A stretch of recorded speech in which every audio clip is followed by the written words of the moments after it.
Untuk kabupaten kota juga dilaksanakan kegiatan pelatihan berbasis kompetensi yang bersumber dari dana APBK dan APBN.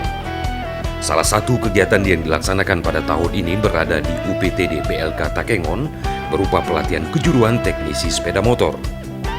Peserta tidak hanya diberikan pengetahuan dasar berupa materi di dalam kelas, namun dibekali dengan kegiatan praktek lapangan terkait sistem kerja sepeda motor, khususnya menyangkut pembelajaran komponen pendukung dari rangkaian sistem dan mekanisme kerja kelistrikan dengan tujuan dapat mendeteksi dan menyelesaikan masalah secara cepat.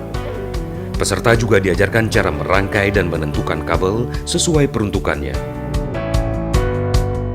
Motivasi saya masuk PLK ini untuk mengetahui sistem injeksi roda 2. Selama ini saya tidak mengetahui bahwa ada kereta-kereta keluaran baru, sehingga saya dapat mengetahui sistem-sistem yang modern sekarang ini.